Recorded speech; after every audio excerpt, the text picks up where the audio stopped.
श्रीगणेशाय नमः। अथ श्री पंचदेवता स्तोत्र। गणेश विष्णु सूर्येश दुर्गाख्यं देव पंचकं वंदे विशुद्ध मनसा जनसायुज्यदायकम्। एकरूपान् भिन्नमूर्तीन् पंचदेवान् नमस्कृतान् वंदे विशुद्धभावेन साम्बेनैकरदाच्युतान्। कल्याणदायिनो देवान् नमस्कार्यात्महोजसः। विष्णु शंभु शिवा सूर्य गणेशाख्यान् नमाम्यहम्। एकात्मनो भिन्नरूपान् लोकरक्षणतत्परान् शिव विष्णु शिवा सूर्य हेरम्बान् प्रणमाम्यहम्। दिव्यरूपानेकरूपान् नानारूपान् नमस्कृतान् शिवाशङ्कर हेरम्ब विष्णुसूर्यान् नमाम्यहम्। नित्यानानन्दसन्दोह दायिनो दीनपालकान् शिवाच्युत गणेशेन दुर्गाख्यान् नौम्यहं सुरान्। कमनीयतनून् देवान् सेवावस्यान् कृपावतः। शङ्करेण शिवा विष्णु गणेशाख्यान् नमाम्यहम्। सूर्यविष्णु शिवा शंभु विघ्नराजाभिधान् सुरान्। एकरूपान् सदा वन्दे सुखसन्दोहसिद्धये। हरौ हरे तीक्ष्णकरे गणेशे शक्तौ न भेदो जगदातिहेतुषु। अधः पतन्तेषु भिदां दधाना भासान्त एवं यततोच्यताश्रमाः। गणेश विष्णु सूर्येश दुर्गाख्यं देव पंचकं वंदे विशुद्ध मनसा जनसायुज्यदायकम्। एकरूपान् भिन्नमूर्तीन् पंचदेवान् नमस्कृतान् वंदे विशुद्धभावेन साम्बेनैकरदाच्युतान्। कल्याणदायिनो देवान् नमस्कार्यात्महोजसः। विष्णु शंभु शिवा सूर्य गणेशाख्यान् नमाम्यहम्।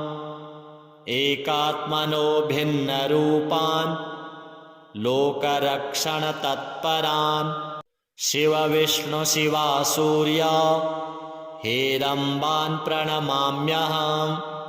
दिव्यरूपानेकरूपान् नानारूपान् नमस्कृतान् शिवाशङ्कर हेरम्ब विष्णुसूर्यान् नमाम्यहम्। नित्यानानन्दसन्दोह दायिनो दीनपालकान् शिवाच्युत गणेशेन दुर्गाख्यान् नौम्यहं सुरान्। कमनीयतनून् देवान् सेवावस्यान् कृपावतः। शङ्करेण शिवा विष्णु गणेशाख्यान् नमाम्यहम्। सूर्यविष्णु शिवा शंभु विघ्नराजाभिधान् सुरान्। एकरूपान् सदा वन्दे सुखसन्दोहसिद्धये। हरौ हरे तीक्ष्णकरे गणेशे शक्तौ न भेदो जगदातिहेतुषु। अधः पतन्तेषु भिदां दधाना भासान्त एवं यततोच्यताश्रमाः। गणेश विष्णु सूर्येश दुर्गाख्यं देव पंचकं वंदे विशुद्ध मनसा जनसायुज्यदायकम्।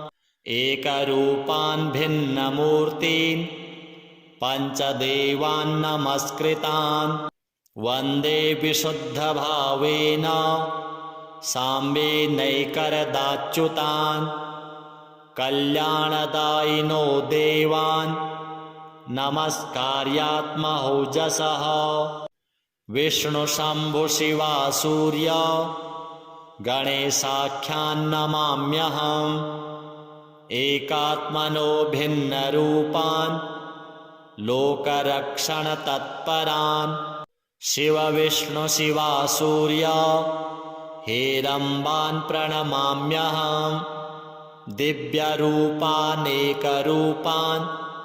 नानारूपान् नमस्कृतान् शिवाशङ्कर हेरम्ब विष्णुसूर्यान् नमाम्यहम् नित्यानानन्दसन्दोह दायिनो दीनपालकान् शिवाच्युतगणेशेन दुर्गाख्यान् नौम्यहं सुरान् कमनीयतनून् देवान् सेवावस्यान् कृपावतः शङ्करेण शिवा विष्णु गणेशाख्यान् नमाम्यहम् सूर्यविष्णुशिवा शम्भु विघ्नराजाभिधान् सुरान् एकरूपान् सदा वन्दे सुखसन्दोहसिद्धये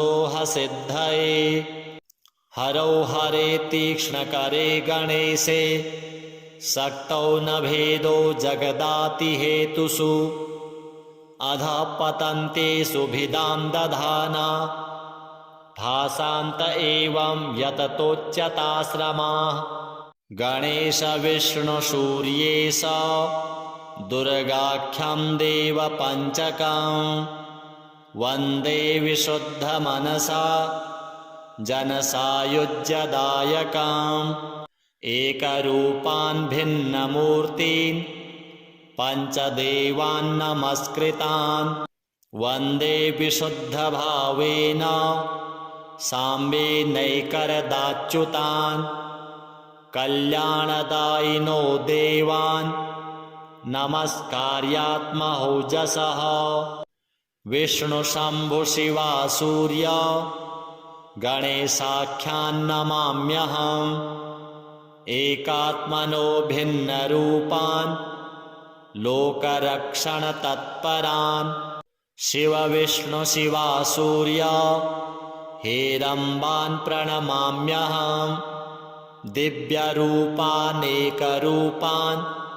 नानारूपान् नमस्कृतान् शिवाशङ्कर हेरम्ब विष्णुसूर्यान् नमाम्यहम् नित्यानानन्दसन्दोह दायिनो दीनपालकान् शिवाच्युतगणेशेन दुर्गाख्यान् नौम्यहं सुरान् कमनीयतनून् देवान् सेवावस्यान् कृपावतः शङ्करेण शिवा विष्णु गणेशाख्यान् नमाम्यहम् सूर्यविष्णुशिवा शम्भु विघ्नराजाभिधान् सुरान् एकरूपान् सदा वन्दे सुखसन्दोहसिद्धये हरौ हरे तीक्ष्णकरे गणेशे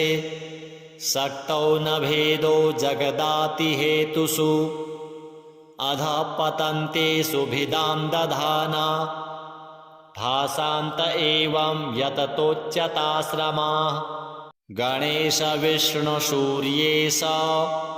दुर्गाख्यं देवपञ्चकं वन्दे विशुद्धमनसा जनसायुज्यदायकम् एकरूपान् भिन्नमूर्तीन् पञ्चदेवान् नमस्कृतान् वन्दे विशुद्धभावेन साम्बेनैकरदाच्युतान् कल्याणदायिनो देवान् नमस्कार्यात्महौजसः विष्णुशम्भुशिवासूर्य गणेशाख्यान् नमाम्यहम् एकात्मनो भिन्नरूपान् लोकरक्षणतत्परान् शिवविष्णुशिवासूर्य हेरम्बान् प्रणमाम्यहम् दिव्यरूपानेकरूपान्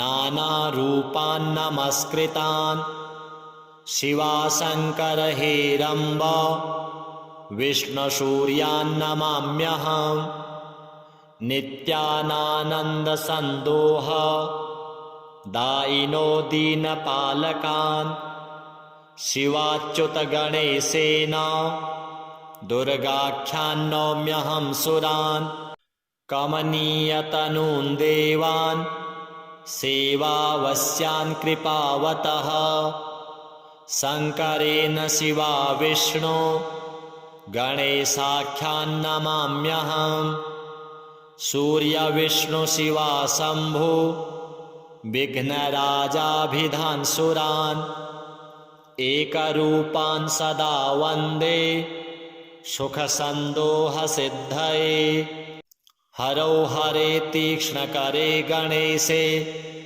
शक्तौ न भेदो जगदातिहेतुषु अधः पतन्तेषु भिदां दधाना भासान्त एवं यततोच्यताश्रमाः गणेशविष्णुसूर्येश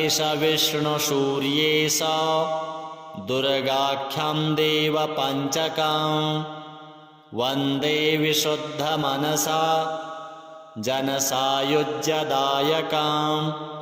एकरूपान् भिन्नमूर्तीन् पञ्चदेवान् नमस्कृतान् वन्दे विशुद्धभावेन साम्बेनैकरदाच्युतान् कल्याणदायिनो देवान् नमस्कार्यात्महौजसः विष्णुशम्भुशिवासूर्य गणेशाख्यान् नमाम्यहम् एकात्मनो भिन्नरूपान् लोकरक्षणतत्परान् शिवविष्णुशिवासूर्य हेरम्बान् प्रणमाम्यहम् दिव्यरूपानेकरूपान्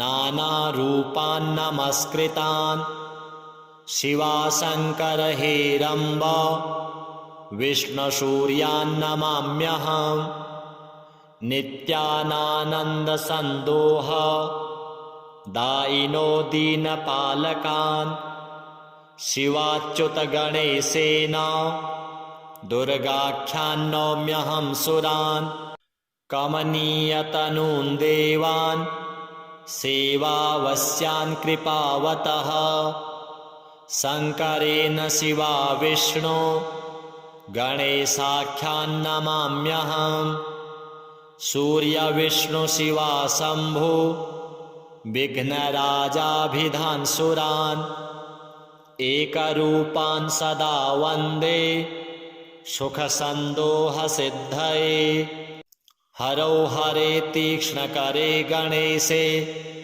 शक्तौ न भेदो जगदातिहेतुषु अधः पतन्तेषु भिदां दधाना भासान्त एवं यततोच्यताश्रमाः गणेशविष्णुसूर्येश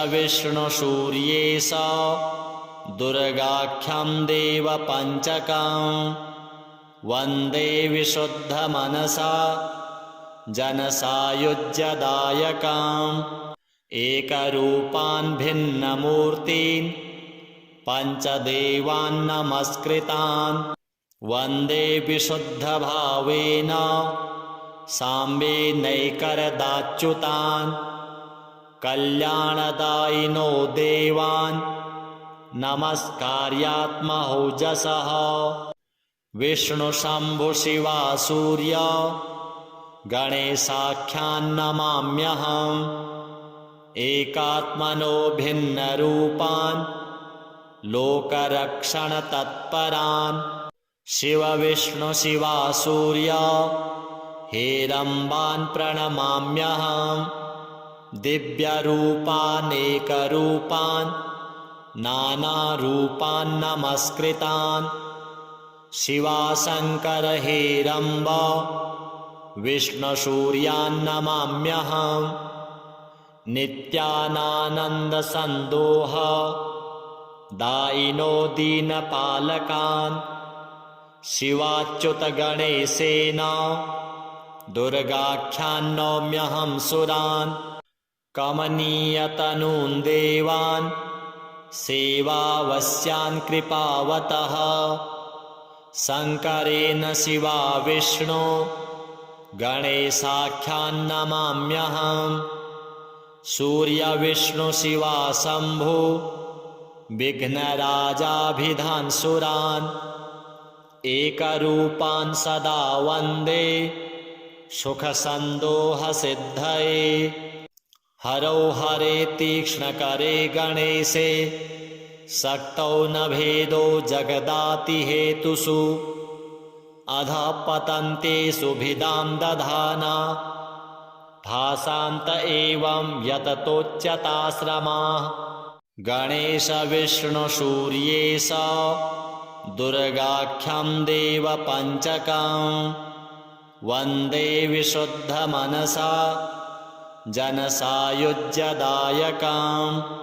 एकरूपान् भिन्नमूर्तीन् पञ्चदेवान् नमस्कृतान् वन्दे विशुद्धभावेन साम्बेनैकरदाच्युतान् कल्याणदायिनो देवान् नमस्कार्यात्महौजसः विष्णुशम्भुशिवा सूर्य गणेशाख्यान् नमाम्यहम् एकात्मनो भिन्नरूपान् लोकरक्षणतत्परान् शिवविष्णुशिवा सूर्य हेरम्बान् प्रणमाम्यहम् दिव्यरूपानेकरूपान् नानारूपान् नमस्कृतान् शिवाशङ्कर हेरम्ब विष्णुसूर्यान् नमाम्यहम्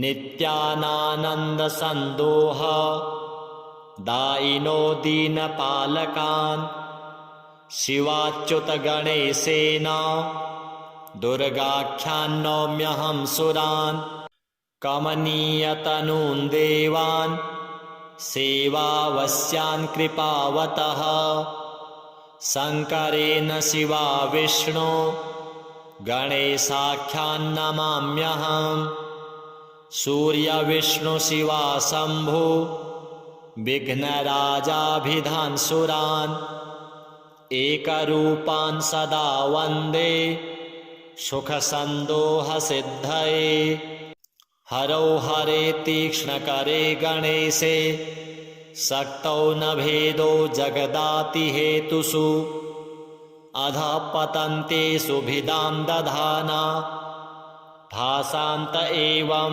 यततोच्यताश्रमाः गणेशविष्णुसूर्येश दुर्गाख्यं देवपञ्चकं वन्दे विशुद्धमनसा जनसायुज्यदायकम्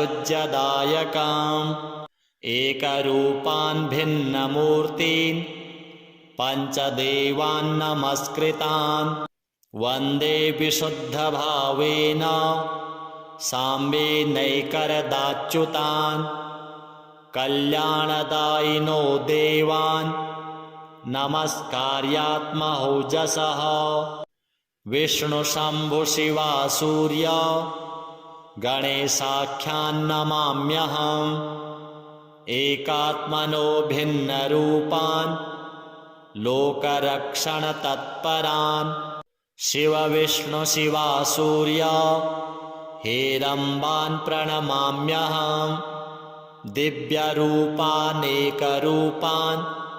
नानारूपान् नमस्कृतान् शिवाशङ्कर हेरम्ब विष्णुसूर्यान् नमाम्यहम् नित्यानानन्दसन्दोह दायिनो दीनपालकान् शिवाच्युतगणेशेन दुर्गाख्यान् नौम्यहं सुरान् कमनीयतनून् देवान् सेवावस्यान् कृपावतः शङ्करेण शिवा विष्णो गणेशाख्यान् नमाम्यहम् सूर्यविष्णुशिवा शम्भो विघ्नराजाभिधानसुरान् एकरूपान् सदा वन्दे सुखसन्दोहसिद्धये हरौ हरे तीक्ष्णकरे गणेशे